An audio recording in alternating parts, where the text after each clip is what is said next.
C'est à la médiathèque Jean Morette que Fabienne Sviatli, écrivaine originaire d'Amnéville, a donné rendez-vous à ses lecteurs, amis et familles samedi 14 octobre en fin de matinée. Un endroit que Fabienne connaît bien puisqu'elle y a passé plusieurs années de sa jeunesse, à l'époque où l'établissement était encore une école protestante mixte.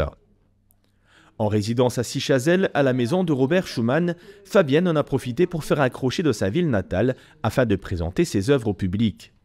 Animée par Carole Bizenuis-Pénin, directrice littéraire de la résidence, la rencontre a permis d'explorer l'univers de l'auteur et d'aborder avec elle les thématiques présentes dans ses différents ouvrages, qui font souvent référence à son enfance, mais également à sa région qu'elle décrit dans l'un de ses premiers livres intitulé « Gagner sa vie ». C'est d'ailleurs un des extraits qu'elle avait choisi de lire au cours de cette matinée empreinte de nostalgie et d'émotion.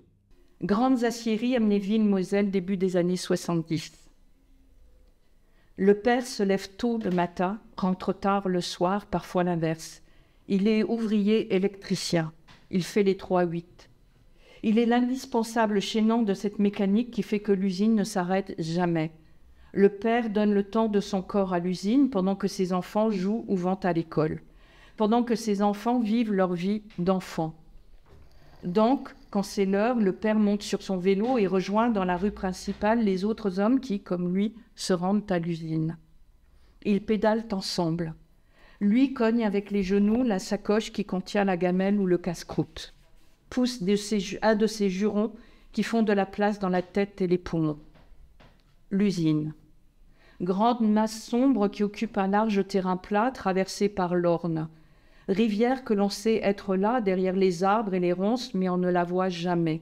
Elle ne nous intéresse pas. L'usine, sans fenêtre, juste une grande entrée qui veut les pères, les fils, sans que les enfants plus jeunes, restés à la maison, sachent ce qui s'y passe. Les mères non plus, si on y pense, elles ne savent pas bien ce que les pères font à l'usine. On n'en parle pas, en tout cas. On ne demande pas. Les hommes vont au travail, un point c'est tout. Le corps des hommes donné à l'usine qui donne le travail et l'argent en retour. L'usine donne l'argent, ça, les mères et les enfants le savent. Parfois des événements, un four qui explose, une panne générale, un type qui se fait serrer par une barre d'acier chauffée à blanc. Parfois des grèves, mais pas vraiment encore. Et tout de même, ce gars tombé d'un pont roulant, on a bien cru qu'il était mort et puis non, juste paralysé. Mais on ne savait pas dire si c'était de la chance ou pas. Oui, les enfants ne savent pas grand-chose de ce qui se passe dans l'usine qui permet au père de gagner sa vie et la leur. Elle est là, imposante et bruyante, l'usine qui donne le travail, qui rassemble les familles.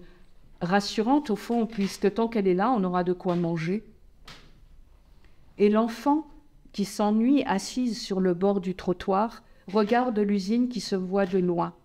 Et elle trouve ça beau, le ciel qui recule quand la cheminée crache jusqu'aux flammes, trouve ça beau la coulée rouge sur le gris du crassier, le soupir chaud des hauts fourneaux.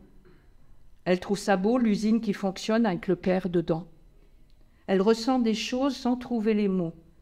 Avec un bâton, elle écrit son prénom dans la poussière grise accumulée par les caniveaux. Elle attend le soudain de la sirène avec le retour des pères et des vélos.